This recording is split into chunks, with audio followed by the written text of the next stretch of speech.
现在欢迎您来到高白手世界。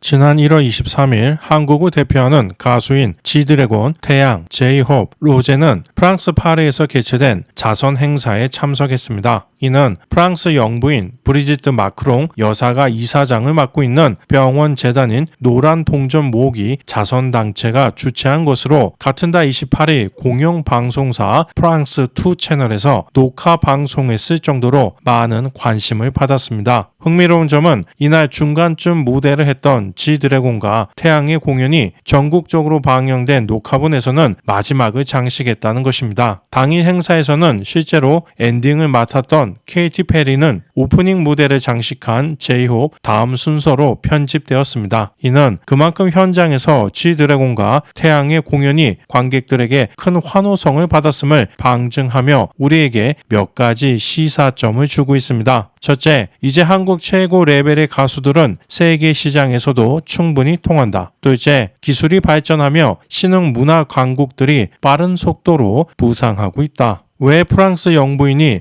프랑스 행사에 굳이 한국, 미국 가수들까지 초대했을까요? 이는 오랜 시간 세계 문화의 중심지였던 유럽, 그리고 유럽의 중심인 프랑스조차 이제는 자신들의 행사에 내세울 만한 국제적인 인지도를 가진 가수가 많지 않다는 것을 뜻합니다. 세계 문화유산의 보유 숫자를 보면 1위부터 이탈리아, 중국, 프랑스, 독일, 스페인 순입니다. 국가별 국제적인 문화 영향력에 대해 언론사가 조사한 바에 따르면 1위부터 이탈리아, 프랑스, 미국, 스페인, 일본, 영국 순서이며 한국은 7위를 기록했습니다. 세계 문화유산의 보유 숫자나 현 시대 문화적 영향력을 보면 과거 다른 나라들은 총칼로 정복하며 자신들의 문화를 확장시켜온 국가들이 문화 강국이 된 것을 어렵지 않게 알 수 있습니다. 미국인은 인디언을 몰아내고 영국과 싸워 이겨 자신들의 문화를 미국 땅에 정착시킬 수 있었고, 중국 역시 국내적으로 여러 차례 왕조가 바뀌는 전쟁을 통해 승리자의 문화를 따라 살아왔습니다. 즉 과거에는 강한 군사력이 강한 문화를 뒷받침했습니다. 한국 역시 시대 흐름에 따라 중국, 일본, 미국의 문화에 고스란히 영향을 받을 수밖에 없었습니다. 하지만 언급했듯이 한국의 문화적 영향력은 세계 7위입니다. 침략 국가가 아닌 나라 중 가장 높은 순위라고 할 수 있겠습니다. 이는 현 시대 기술의 발달로 인해 더 이상 총칼이 아닌 넷플릭스, 유튜브, 스포티파이 등의 플랫폼을 통해서 문화가 수출되고 큰 영향력을 발휘할 수 있는 시대가 왔음을 의미합니다. 실제로 영화, 드라마 분야는 미국, 한국, 영국, 애니메이션과 게임은 미국, 일본, 음악은 미국, 영국, 한국 등의 국가들이 세계 대중문화를 선도하고 있습니다. 물론 프랑스나 이탈리아의 패션과 명품 역시 문화산업의 큰 축을 담당하고 있긴 하지만 대중적인 영향력은 부족하다고 할 수 있겠습니다. 이처럼 세계 문화의 한 부분을 차지할 정도로 성장한 한국의 문화력은 한국인들에게 큰 자부심을 심어주고 있지만 그런 모습을 지켜보는 중국인들은 그만큼 큰 부러움을 느끼고 있습니다. 중국은 인구가 14억 명이나 되는 인구 대국이지만 중화권 전체로 봐도 국제적인 영향력을 가진 가수가 단 하나도 없는 문화 소국이기 때문입니다. mp3 기술이 상용화되면서 글로벌 음악계는 불법 복제로 인해 긴 침체기를 겪다가 인터넷 기술의 발전으로 스트리밍 서비스가 도입되면서 2021년 겨우 1999년에 매출을 회복했습니다. 하지만 그동안의 인플레이션을 고려하면 세계 최고 음악 시장인 미국조차 2023년 매출액은 2001년의 80%, 유럽연합은 61%에 불과합니다. 실제로 30년 전만 해도 가수의 CD 한 장이 10,000원이 넘고 테이프는 5,000원 정도 했었습니다만 지금은 유튜브 프리미엄만 가입해도 10,000원대에 전 세계의 음악을 들을 수 있게 되었습니다. 음악이 디지털로 서비스되면서 오히려 과거보다 훨씬 더 저렴해진 것입니다. 이러한 음악 산업의 변화가 불러온 또 다른 흐름은 누구나 어렵지 않게 해외 음악을 들을 수 있게 된 것이며 이로 인해 한국 가수들은 적극적으로 해외 시장을 공략할 수 있게 되었습니다. 2023년 기존 외국의 음악 차트에서 좋은 성적을 기록한 가수들을 국가별로 비교해보면 미국이 압도적으로 정도로 많고 한국도 무려 5위에 랭크되어 있습니다. 반면 유럽 국가인 프랑스, 독일, 스웨덴은 약 25명의 가수가 해외 차트에서 좋은 성적을 거두었지만 그중 24명이 유럽연합 국가의 차트였습니다. 즉 프랑스 가수가 벨기에 차트에 오르고 독일 가수가 오스트리아 차트에 오르는 등 이웃 국가들로만 매우 국지적인 영향력을 발휘했다는 뜻입니다. 그나마 프랑스의 데이비드 게타가 캐나다 차트에서 탑10에 들어간 게 유일한 예외 케이스입니다. 이제 유럽의 음악은 유럽 사람들만 듣게 된 것입니다. 그나마 유럽은 최소한 이웃 국가들끼리 서로 들어주기라도 하지만 중국 음악은 주변 이웃 국가들에서도 철저하게 외면받고 있습니다. 일각에서는 중국은 내수 시장이 커서 굳이 해외 진출을 할 필요가 없다고 말합니다. 과연 실제로 그럴까요? 중국 음악 시장의 규모는 일본의 절반 정도이며 심지어 인구가 중국의 20분의 1, 7천만 명 수준인 영국의 약 77%밖에 안 됩니다. 경제 규모가 약 18조 달러에 이르는 경제 대국으로서 비정상적일 정도로 음악 시장의 규모가 작은 것인데 이는 저작권이 제대로 지켜지지 않아서 시장 성장이 굉장히 느리기 때문입니다. 물론 광고 모델료나 콘서트 등의 수입은 다른 국가들보다 클 수는 있겠지만 중국 특유의 정치제도 때문에 수입의 일정 부분 권력층에게 인사치레를 해야 한다는 것을 감안해야 합니다. 즉 중국 가수도 역시 한국처럼 미래 성장을 위해서 적극적으로 해외 진출을 해야 하는 입장인 것이죠. 하지만 중국 음악계는 세계적인 가수를 만들어내지 못해 애를 먹고 있으며 이는 다양한 이유가 있습니다. 첫째, 중국 가요계의 음악적 수준과 가수들의 노래 춤 실력의 부족입니다. 빅뱅 데뷔 직전 촬영된 다큐멘터리에 따르면 양현석 PD는 G드래곤에게 아직도 실력이 부족하다며 6년 연습하고 그냥 집으로 돌아갈 거냐고 훈계를 합니다. 물론 잘하지만 더 잘하라는 뜻에서 했던 격려의 말이었겠지만 이는 그만큼 한국 엔터계의 기대 수준이 높다는 것을 보여주는 장면이기도 합니다. 이 영상은 중국에도 널리 퍼져 있는데 한 중국 네티즌은 이러한 면이 바로 한국 아이돌의 실력이 강한 이유라고 댓글을 달았습니다. 물론 중국도 아예 손을 놓고 있는 것은 아닙니다. 한국 엔터계 종사자들을 고용해 최대한 한국식의 화장, 패션, 음악을 흉내내고 있습니다. 중국 입장에서는 그동안 한국의 디스플레이, 반도체, 선박 등의 기술을 탈취하고 관련 기술자를 빼내어 해당 산업에서 성공적으로 한국을 추격했던 것과 같은 방법을 사용하는 것이죠. 실제로 2023년 데뷔한 중국의 5인조 걸그룹을 보면 음악, 춤, 패션 등에서 한국 걸그룹을 모방한 듯한 부분이 많습니다. 이들은 최근 유튜브 채널까지 개설해서 열심히 세계의 문을 두드리고 있지만 아직까지 별다른 성과를 거두지 못하고 있습니다. 중국인들은 한국 트레이너를 데려오고 음악이나 패션도 잘 따라 했는데 왜 안 될까라고 고민하겠지만 10대부터 다년간의 전문적인 교육을 받고 데뷔하는 한국 아이돌과 그걸 대충 흉내낼 수 있는 중국인들을 모아서 만든 아이돌이 세계 무대에서 똑같이 통하는 게 오히려 더 이상한 일이죠. 사람의 매력은 물건처럼 공장에서 똑같이 복사해낼 수 없는 것이니까요. 두 번째, 중화권의 선배 가수들이 후배 양성을 전혀 하지 않기 때문입니다. 주거용같이 그나마 중화권에서라도 성공한 가수들이 체계적으로 후배 가수들을 양성하면서 노하우를 가르친다면 최소한 지금보다는 국제 무대에서 성공 가능성이 높을 것입니다. 하지만 그들은 결코 그렇게 하지 않습니다. 보통 서민들도 자신의 가족이 아닌 이상 업무 노하우나 지식을 잘 공유해주지 않습니다. 유독하는 이미 몇 년 전 환갑이 지났지만 아직도 40대가 어울릴 만한 액션 영화의 주연을 맡고 있습니다. 가수 활동 역시 중국과 대만을 넘나들며 대형 콘서트를 열고 있습니다. 물론 본인도 열심히 노력했겠지만 홍콩 연예계에 많은 도움을 받고 성장한 사람이 자신이 자라온 토양에 대한 일말의 공헌이 없다는 것은 참으로 안타까운 일입니다. 세 번째, 중화 사상으로 인한 폐쇄성입니다. 중국인들은 기본적으로 자신들의 문화가 세계적으로 우위에 서 있다는 교육을 받으며 자랍니다. 그러한 영향 때문인지 노래 가사도 랩이 아닌 이상 대부분 중국어를 사용합니다. 중국어 자체가 그렇게 듣기 좋은 언어가 아니기에 자국 언어 중심의 노래만으로는 세계적으로 큰 인기를 끌기 어려운 것이 사실입니다. BTS 역시 다이너마이트, 버터, Permission to Dance처럼 순수 영어로 된 노래가 그들의 인기를 확장하는 데 분명한 도움을 주었습니다. 물론 이는 한국의 방향이 100% 좋다고만은 볼 수 없습니다. 특히 영어 가사에 랩이 포함되어 있으면 알아듣기 힘든 게 사실입니다. 괜히 작년 연말 무대를 장식한 베이비복스가 큰 환영을 받은 것이 아닙니다. 물론 추억 때문이기도 하겠지만 그냥 듣기만 해도 정확하게 가사를 이해할 수 있다는 부분도 큽니다. 더불어 점점 더 많은 한국 아이돌들이 세계 시장을 겨냥하고 있기 때문에 가사의 내용보다는 발음, 댄스 등에 중점을 두는 모습이 많아져 기성세대가 즐기기가 점점 더 어려워지고 있습니다. 하지만 세계 시장을 포기할 수는 없기에 앞으로도 가사의 외국어 비율 문제는 한국 음악계가 깊이 고민해야 할 부분으로 보입니다. 네 번째, 중국인의 국민성 때문입니다. 중국인은 전통적으로 상대를 기만하고 속여서 이익을 취하는 것을 크게 나쁘게 생각하지 않습니다. 손자병법을 봐도 상대방을 속이는 기만 전술에 대해서 굉장히 중요하게 다루고 있습니다. 즉 다소 비겁한 방법이라도 가능한 한 적은 노력을 들여 큰 결과를 만들어낸다면 문제가 없다는 것입니다. 철저하게 과정보다는 결과에 집중된 사고방식이죠. 이러한 인민성을 음악 쪽에 접목시켜보면 바로 떠오르는 것이 표절입니다. 이미 가치를 인정받은 남의 노래에 가사만 새로 붙여서 내놓으면 얼마나 간단하고 효율적인 방법이겠습니까? 실제로 대만의 인기 가수 판웨이보는 오랫동안 한국 노래들을 표절해온 것으로 유명합니다. 진우션의 말해줘, 프리스타일의 Y,